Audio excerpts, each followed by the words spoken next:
Esse papo de relacionamento tóxico existe realmente? Ou é só mais uma modinha? Só mais uma tendência? Vamos falar sobre isso e sobre a relação entre a liderança, os relacionamentos tóxicos, ambiente tóxico e o engajamento e a produtividade. Seja bem-vinda, seja bem-vindo a mais uma live. Aqui Rômulo Frota, eu ensino gestoras e gestores a obterem produtividade dos seus times.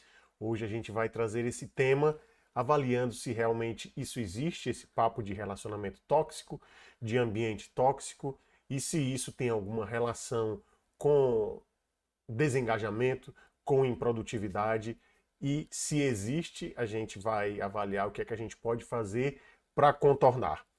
Essa história de relacionamento tóxico ganhou muito peso depois da pandemia, principalmente nos momentos onde houve as partes mais sensíveis, os momentos mais sensíveis, onde a gente fez um isolamento social mais rígido e as pessoas, ao retornarem para os ambientes de trabalho ou para os ambientes sociais onde conviviam, encontraram ali uma mudança no comportamento, uma mudança no ponto de vista, pelo menos é o que muitos alegam, uma mudança no ponto de vista com relação a determinados relacionamentos, a determinados comportamentos. Informam muitas pessoas que avaliaram os lugares onde estavam e as pessoas pelas quais elas estavam acompanhadas e classificaram alguns desses relacionamentos como relacionamentos tóxicos, ou seja, relacionamentos que causavam alguma toxicidade a nível psicológico nessas pessoas. Então vamos avaliar, será que isso realmente existe? Será que isso é só uma tendência, uma modinha? Olha só, realmente durante a pandemia, muitos de nós teve a oportunidade de refletir sobre algumas questões, principalmente aqueles que tiveram algumas pessoas que faleceram, pessoas próximas ou amigos ou familiares, e também aquelas pessoas que fizeram um isolamento social mais rígido. Algumas delas tiveram um impacto, digamos, funcional e outros tiveram um impacto disfuncional. Como assim? O impacto disfuncional que muitos tiveram foi, por exemplo, medo de estar em ambientes com mais pessoas. Alguns desenvolveram ali uma espécie de síndrome do pânico, alguns aumentaram a ansiedade, outros se isolaram um pouco mais do que o habitual antes da pandemia. Isso a gente poderia chamar de certa forma, uma adaptabilidade disfuncional. E uma adaptabilidade que eu particularmente classificaria como funcional é um contexto onde a pessoa decidiu, tudo bem, teve uma mudança de comportamento, decidiu não ir mais para determinados lugares, não está frequentando, não está perto de determinadas pessoas, porque avaliou, teve a oportunidade de avaliar que aquilo para determinada pessoa era prejudicial. Eu particularmente não acho que isso é uma tendência. Eu entendo que realmente existem esses relacionamentos que causam, causam um certo desconforto nas pessoas e, obviamente, no ambiente de trabalho isso gera realmente improdutividade e gera também, em alguns casos, um mal-estar, porque mesmo a gente considerando a intenção positiva das pessoas, que é o que eu já trouxe em um outro momento para vocês, que é interessante que a gente tenha isso em mente, avaliar a intenção positiva das pessoas. E também eu já disse para vocês que mesmo a gente avaliando que a intenção da pessoa é positiva, ela acredita que está fazendo aquilo para ajudar, para o bem, para contribuir de alguma forma, em algumas situações, mesmo com essa intenção positiva, não é interessante, não é produtivo, não é frutífero que a gente esteja junto dessas pessoas. Então, quando a gente pode optar, a gente ou afasta a pessoa, ou a gente se afasta, ou faz as duas coisas. Se afasta, uma sugere a outra que se afasta, ou promove esse afastamento da outra, e a gente também se afasta, dependendo da situação. Eu, particularmente, não concordo com a visão muito romântica de que relacionamentos prejudiciais, relacionamentos que ferem ali, que lhe incomodam, que estão maltratando a sua adaptabilidade, vamos dizer assim, que esses relacionamentos a gente tenha que necessariamente, obrigatoriamente conviver com aquilo como se fosse uma expiação, algo que a gente está ali para cumprir, ficar com aquela pessoa até o final, conviver naquele ambiente até o final, trabalhar com aquela pessoa, imagina, até a aposentadoria, alguém que está baldeando ali o meio de campo, está sendo um agente desagregador do time, ou se você estiver sendo um agente desagregador do time, eu espero que você tenha sabedoria, desenvolva inteligência emocional para você observar o quão prejudicial você pode estar tendo. Então, se você é um desse, ou se você tem um time ou conhecidos que precisam ouvir sobre isso, compartilha com eles, manda para eles agora nesse momento essa live que a gente está começando agora, manda para eles aproveitarem esse conteúdo. Lembra que, olha só, esse tipo de contexto é interessante que a gente absorva e, obviamente, se adapte, implemente isso para melhorar a nossa adaptabilidade. Mas a gente melhorando só, se o ambiente, se o ecossistema, se as pessoas, se você observa que tem pessoas que têm uma determinada toxicidade, por exemplo, vamos usar esse termo porque é o tema da live, mas se tem pessoas que realmente você percebe que prejudicam ali o ambiente a nível de mentalidade, vamos dizer assim, tem uma mentalidade que ainda está naquele padrão que não rompeu aquele padrão da mentalidade fixa, que obviamente a gente sabe que é bem limitante. Então, se a pessoa está enraizada com várias crenças limitantes que impedem ali um ecossistema salutar, então, poxa vida, a gente precisa contribuir para que essas pessoas também melhorem com a gente. E uma oportunidade é essa. Pega o aviãozinho, manda aí, compartilha com essas pessoas ou com outros amigos, vamos aí se adaptar juntos, vamos desenvolver, se aperfeiçoar juntos, que aí todo mundo ganha. Mentalidade ganha-ganha. É a mentalidade do sucesso. É isso mesmo. Vamos nessa. Então, vamos começar. Olha só. A gente avaliou aqui que há realmente uma possibilidade dessa existência, desse relacionamento tóxico, desse tipo de relacionamento. Eu, particularmente, acredito perfeitamente e preciso realmente sempre me monitoro para evitar esses relacionamentos, porque sei que se eu puder, se for um relacionamento, seja no trabalho, seja em amizade, que eu possa contribuir de alguma forma, que o terreno está fértil para que eu possa contribuir para que aquela pessoa se adapte de forma melhor à realidade, tenha uma adaptabilidade funcional melhor, até redundante, uma adaptabilidade funcional melhor, mas enfim, foi o que foi. Se eu puder contribuir para que a pessoa tenha uma adaptabilidade funcional, eu fico ali junto e contribuo. Mas se eu vejo que o terreno não está fértil, que é bater contra a parede, não vou. E outra coisa, se a pessoa estiver desgastando, não faz sentido, não faz sentido eu estar perto de um relacionamento desse, de uma companhia assim, que está me prejudicando, está me fazendo investir uma energia psíquica que eu vou precisar mais tarde para situações que realmente valem a pena. Principalmente quando se trata de família, de engajamento no trabalho, de produtividade. Então, se você, eu particularmente faço assim, se eu vejo que o terreno está infértil e é um terreno espinhoso que não agrega valor nem para mim, nem para o ecossistema, não faz sentido hoje em dia estou assim, não faz sentido estar ali tentando investir uma energia psíquica que eu vou precisar depois. Então, principalmente se isso for no local de trabalho. Local de trabalho é onde a gente passa a maior parte do tempo acordado, você sabe muito bem disso. A gente passa a maior parte do tempo acordado é no trabalho, não é com a família, é no trabalho, durante a semana. Então, a gente precisa fazer com que realmente esse ambiente de trabalho, ele não nos machuque, não nos maltrate, porque inclusive isso vai afetar no engajamento da gente com o time. E se a gente não tiver engajado no time, se os seus colaboradores, se você gestor não tiver engajado no time, não tiver engajado no trabalho, você vai sentir ali uma desmotivação e essa desmotivação gera adoecimento.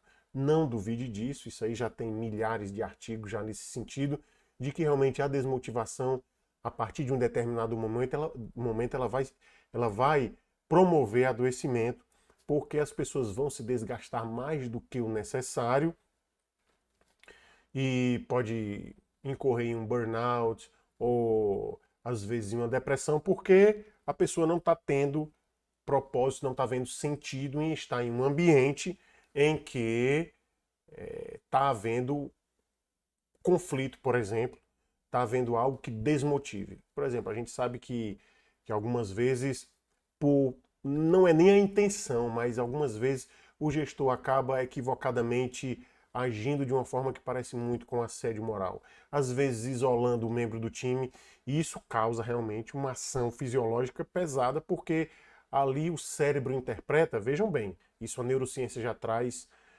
tranquilamente, que ali o cérebro interpreta como se a pessoa estivesse realmente sentindo uma dor física, como se fosse realmente estivesse apanhando, por exemplo, sendo castigada fisicamente.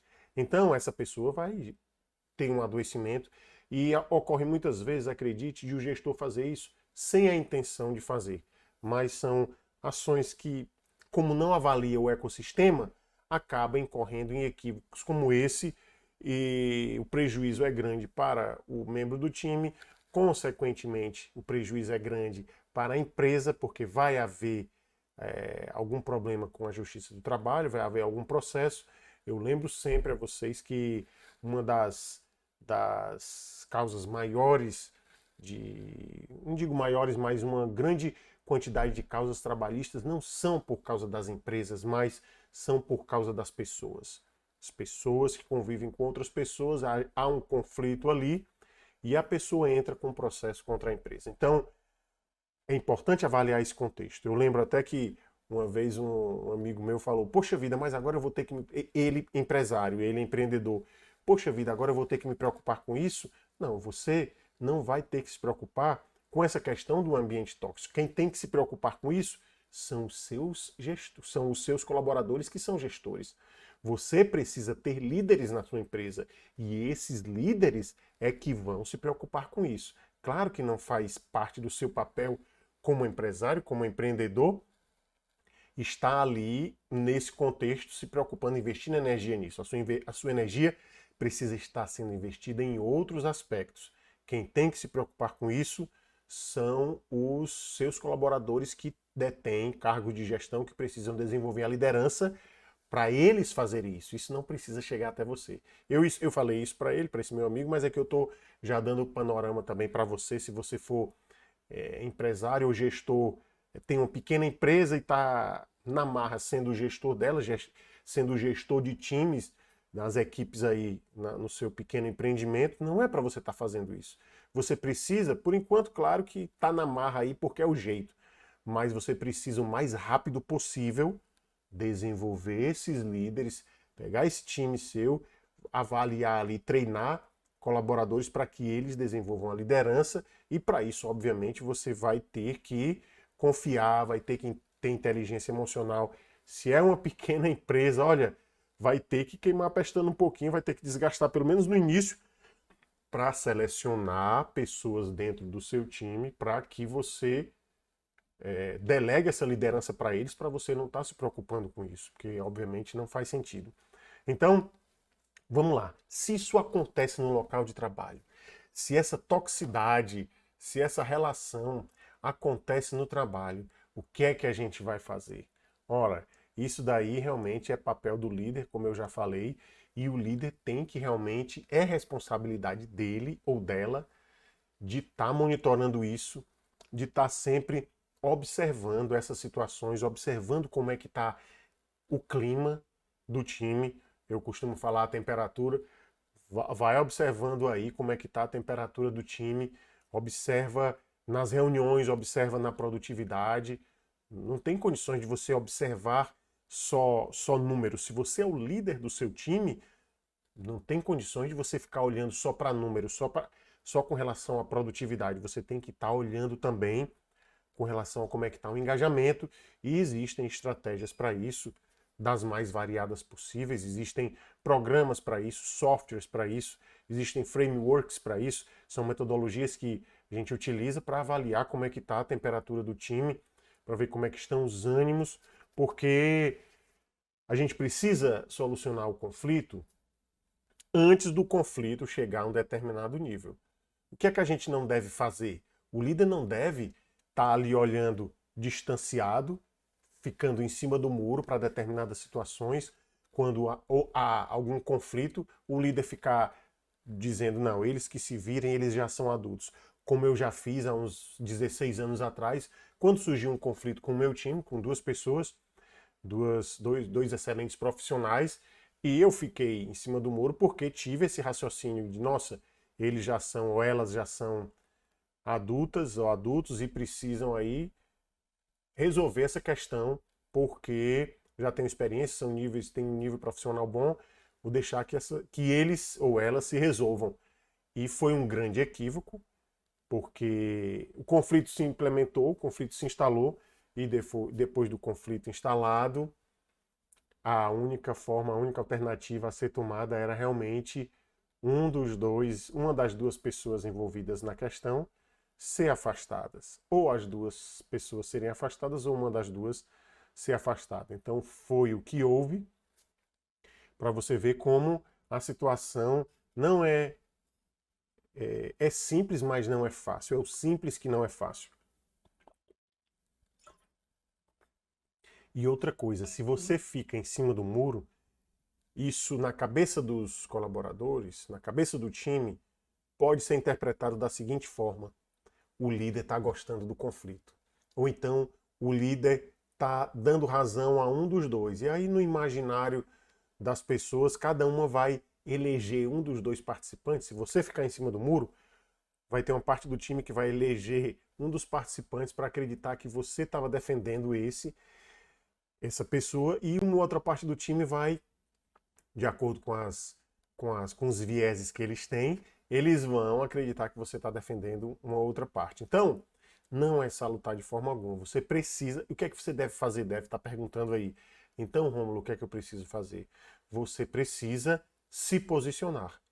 Você precisa no momento do conflito, vamos lá, no momento do conflito você precisa se posicionar para dizer, olha, você está certo ou você está errado, os dois estão certos ou os dois estão errados.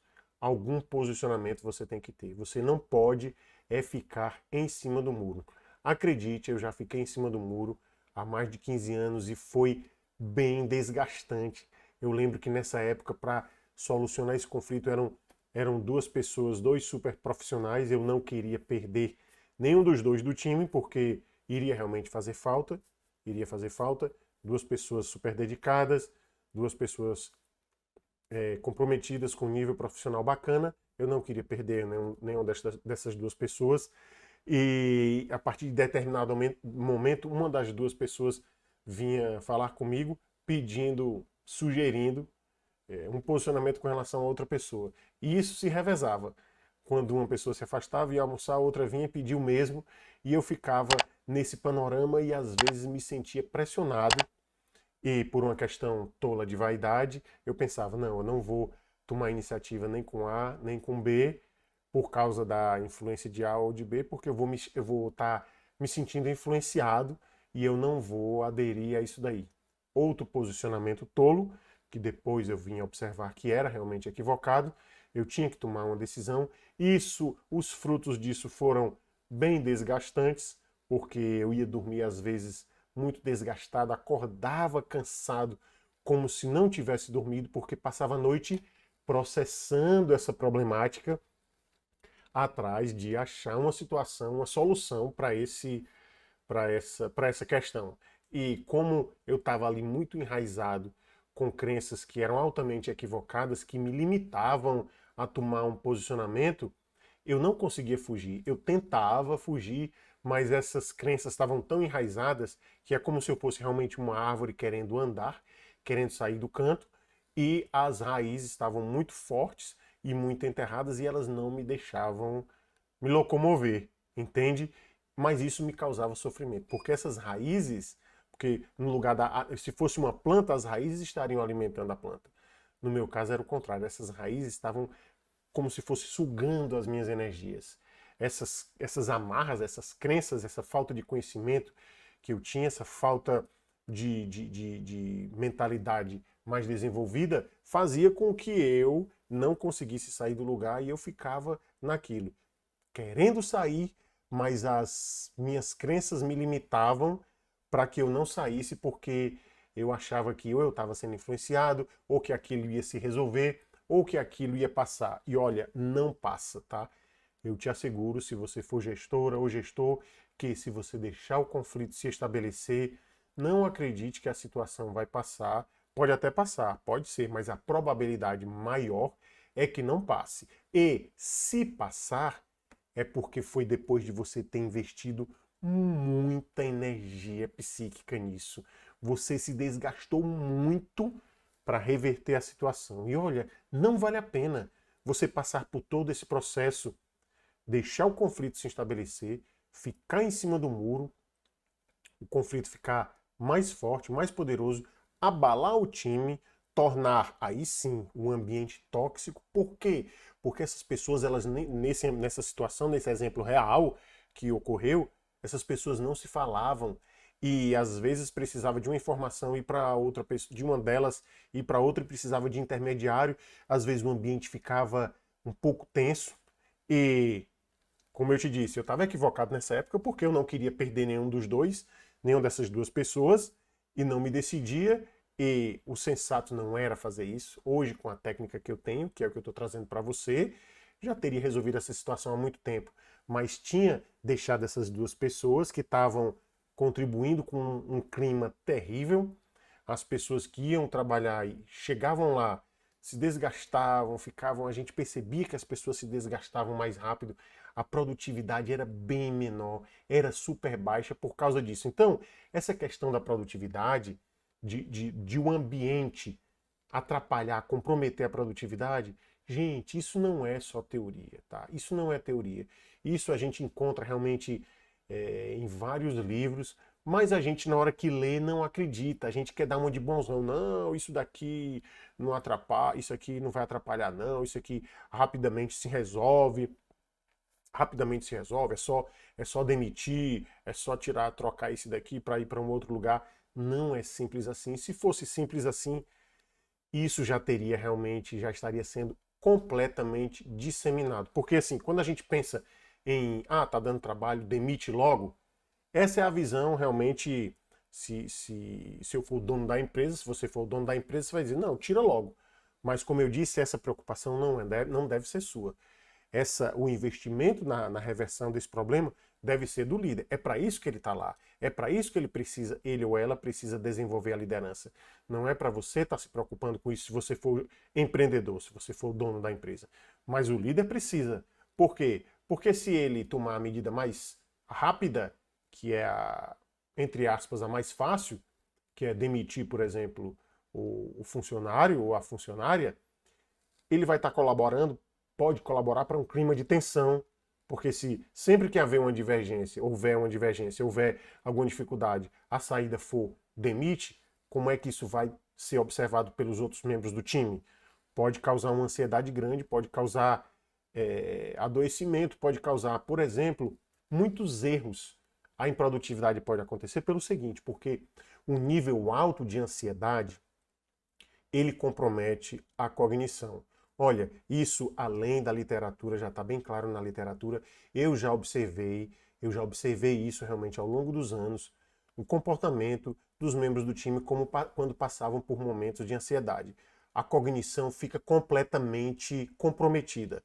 A pessoa erra de uma forma, vai fazer uma atividade, ela erra de uma forma que você não acredita que a pessoa errou daquele jeito. Você acredita que pode ser até uma brincadeira ou que a pessoa está realmente passando por algum problema psicológico naquele momento. Mas a questão é o nível de ansiedade foi muito alto e comprometeu o cognitivo. É simples assim. É simples assim. Se você, gestor ou gestora, patrocinar um nível de ansiedade muito alto no seu time, o que é que vai acontecer? Isso vai comprometer a cognição deles e vai trazer erro. Eles vão errar, vai ter improdutividade, porque vai ter retrabalho. E em algumas situações, obviamente, por óbvio, vai ter prejuízo. A empresa que você trabalha vai ter prejuízo, porque nesse sentido, nesse cenário, você contribuiu para que o time ficasse muito ansioso, e ansiosos eles erram porque atrapalha a cognição, e vai ter retrabalho e pode ter prejuízo no seu local de trabalho. Então é simples assim. Eu sei que você pode estar, quem não tem ainda familiaridade com o assunto, quem não entende esses aspectos fisiológicos, quem não entende as informações, as contribuições que a neurociência traz, e somado a isso não tem experiência em gestão de muitos anos, já pensa logo, não, isso daí não é assim. Então, eu quero te dizer que eu sinto muito te informar, mas é assim mesmo. E se você insistir em fazer o contrário, você vai realmente, em determinado momento, se desgastar desnecessariamente e vai levar o seu time, pode levar seu time a estar comprometendo o desempenho do local onde você trabalha, o desempenho da empresa que você está representando. Porque eu já falei aqui várias vezes que se você é líder, você está representando a empresa que você trabalha. Você é um pequeno, uma miniatura da empresa naquele local, a representando, e é uma missão bacana.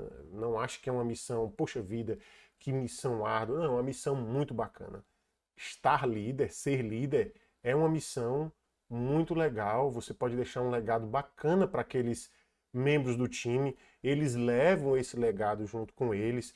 E por que eu estou dizendo isso? Porque eu mesmo já tive um grande líder que deixou um legado muito bom, que mudou, modificou, aperfeiçoou demais o meu desempenho profissional. E esse legado que ele contribuiu, juntamente com os estudos que eu tive depois disso, paralelamente a isso, paralelamente desde a época e complementei depois. Então esse legado dele fortaleceu fez uma união dessa prática com o que eu já estudei, com a minha experiência de gestão de mais de 20 anos, e observei que isso é replicável. Então, você líder tem essa responsabilidade, tem essa missão bacana, muito legal, de contribuir para o engajamento do seu time, para a produtividade do seu time, contribuir para o avanço da empresa, contribuir para você também, porque você vai melhorar a sua performance, você vai ter uma jornada cada vez mais interessante, porque você pode ser convidado para ir para times mais complexos,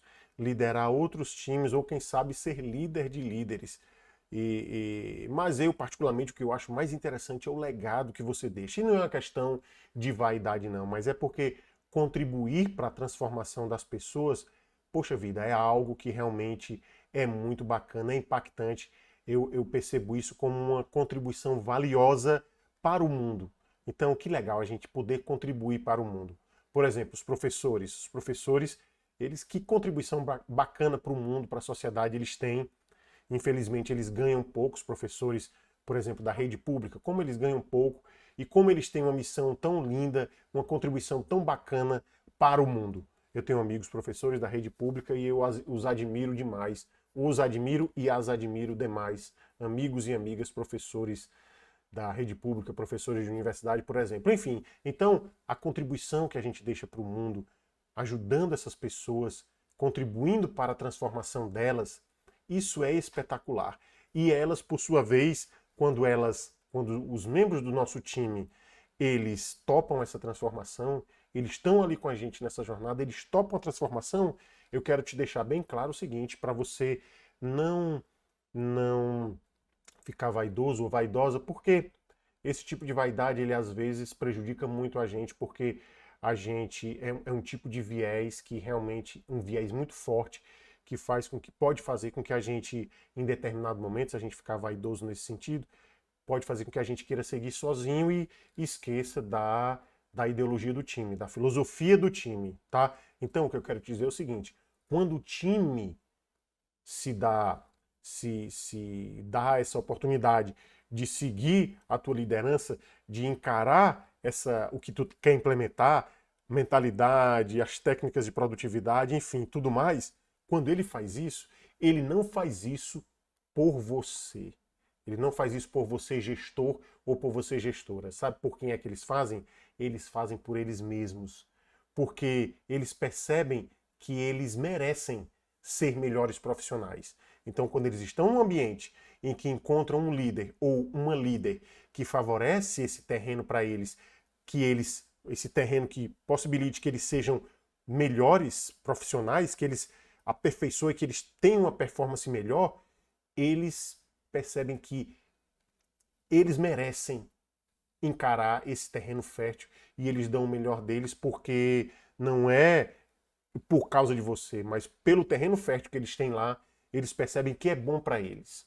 Então, perceba que quando você contribui nesse sentido, quando você contribui nesse sentido para o desenvolvimento do seu time, para a filosofia do time, aperfeiçoando a sua liderança, está tudo interligado, está tudo interligado. É importante você ter essa visão sistêmica, que quando você muda a sua mentalidade nesse sentido, eu estou falando aqui para gestores e gestoras. É claro que essa mudança de mentalidade é bom para todos nós, mas quando o gestor, a gestora muda a mentalidade e encara essa filosofia do time, ele entra ou ela entra em um ecossistema em que todo mundo está apto a crescer juntos. Tá aptos a crescer juntos. Faz sentido? Os membros do teu time vão crescer, não é por causa de você. Ah, os membros do time do Rômulo estão crescendo por causa dele. Não, eles estão crescendo porque eu contribuí para um terreno fértil e eles perceberam que eles, plantando nesse terreno fértil, ali é uma oportunidade de eles crescerem como pessoa, de eles aperfeiçoarem, sentirem mais propósito, terem mais propósito no que fazem. E eles tendo mais propósito, eles e elas tendo mais propósito no que eles fazem, é paralelo, tá? Além de dar mais engajamento a eles e, consequentemente, a probabilidade de adoecimento por causa de trabalho ser bem menor, paralelamente a isso, a produtividade aumenta. Então eles se sentem felizes porque estão produzindo bem, estão engajados, e isso é muito legal, isso dá uma sensação de propósito realmente bacana. E você agora deve estar me perguntando, mas Rômulo, quando é que eu devo fazer isso? O meu time não está assim, quando é que eu devo começar a fazer isso? Deve começar a partir de agora. A partir de agora. E Rômulo, o meu time, quando é que eu devo começar a monitorar o meu time com relação a esse lance de relacionamento tóxico, de ambiente tóxico? A partir de quando eu devo fazer isso? Preciso treinar algo? Não, a partir de agora. É importante que você tenha realmente técnicas para isso, mas a partir de agora já começa a observar, mesmo se você não tiver técnica suficiente para isso. Depois eu sugiro, inclusive, que você volte, dê uma olhada nas lives. No meu canal do YouTube também, eu estou fazendo o upload dessas lives para lá. Vai ficar numa playlist chamada Lives. É mais fácil de ver. Para algumas pessoas é mais fácil de ver, algumas pessoas consideram mais fácil, porque no YouTube é mais fácil de voltar, de ir para frente, para trás na live, enfim. Mas é interessante que você realmente tenha esses conhecimentos. Vai lá, ou no YouTube ou aqui. E o canal no YouTube é @RômuloFrota, tá? Você coloca www.youtube.com/ o @Rômulo Frota, ou então bota lá na pesquisa no YouTube @Rômulo Frota junto, que vai trazer lá o meu canal. Mas se você ainda não tiver essas informações, ou não tiver agora disponível para ver isso, implementa mesmo sem essas informações. E como é que eu vou implementar, Rômulo? Você deve estar se perguntando. Implementa observando o time. É bom que você já vai começar a treinar o seu feeling, já vai começar a sentir o ambiente, a sentir como é que as pessoas estão. Todos nós temos uma habilidade incrível que é chamada teoria da mente, que a gente, olhando para as pessoas, a gente observa elementos não verbais, a gente observa comunicação não verbal. A gente olha para o rosto das pessoas e a gente observa se ela está chateada, se ela está com raiva, se ela está triste, se ela está alegre. E isso é espetacular. Gente, isso ajuda demais. E isso todos nós temos. Alguns têm de uma forma mais evidente, mas até os que não têm isso mais desenvolvido, têm como desenvolver também, tem como desenvolver. Todos nós temos uma região no cérebro habilitada para isso e é importante que a gente tenha isso em mente. Isso ajuda demais, porque isso foi os nossos criadores, ou o nosso criador elaborou esse sistema para que a gente, obviamente, uma questão de adaptabilidade, é menos desafiador, é menos difícil a gente estar perto das pessoas e não depender só do que as pessoas falam. E se lembra dos nossos antepassados, dos primórdios, não havia ainda uma comunicação, não havia ainda os sinais que a gente tem hoje, a comunicação que a gente tem hoje, então o cérebro precisava ter algum recurso para que, observando as fisionomias, a gente soubesse quais eram as intenções das pessoas, por exemplo, porque naquela época a gente brigava por comida, enfim, os conflitos eram bem selvagens e era interessante, importante para a gente ter essa leitura, vamos dizer assim, facial, essa leitura de elementos não verbais. O corpo também, a gente observa isso. E isso influencia demais. Eu utilizo isso o tempo todo, não só no trabalho, mas na minha vida, e é muito bom, é muito eficiente, porque a gente não é só uma questão de a gente se auxiliar, eu me auxiliar quando eu digo que tem uma boa teoria da mente. Não, mas eu posso contribuir para outras pessoas. Hoje eu vejo o meu time, eu já detecto na hora o que é que está acontecendo, está precisando de alguma coisa. Eles sabem disso, eles estão vendo aqui, eles trabalham comigo, eles sabem disso. Então essa teoria da mente é fabulosa e você já pode começar a observar. Se você não tem experiência, vai só com calma, porque você pode equivocadamente alimentar alguns imaginários, olhar para a pessoa porque ela está séria, você achar que ela tá triste ou com raiva, e não é bem assim, tá? Mas começa ali a observar e começa a monitorar o time, começa a ver como é que tá o ambiente e vai fazendo o que você pode, porque os ganhos realmente no engajamento e, obviamente, consequentemente, na produtividade são muito grandes. E, obviamente, se você for gestor ou gestora, você vai sentir isso também quando você vai voltar para casa. Quando você voltar para casa, você vai levar menos desgaste para casa, vai chegar com mais astral para conviver com a sua família, vai conseguir dormir melhor, porque quantos gestores não existem por aí que são altamente desgastados com o time, que alimentam aquela crença de que o time tá contra eles, tá contra ele ou contra ela, e poxa, essa pessoa ela vai dormir, ela chega em casa como se fosse sugada, com as energias sugadas, porra, achando que o time está contra ela, e vai dormir, tem uma noite horrível, acorda como se não tivesse descansado. Então espero que você não esteja nesse padrão, mas se tiver, tem solução para isso, tem solução para isso. E o caminho é seguir o que eu estou trazendo para ti agora e nas outras lives. Segue esse panorama que se você tiver desse jeito, você vai realmente sair desse padrão que, obviamente, é lamentável. Um grande abraço a todas e a todos e até o nosso próximo encontro. Tchau, tchau.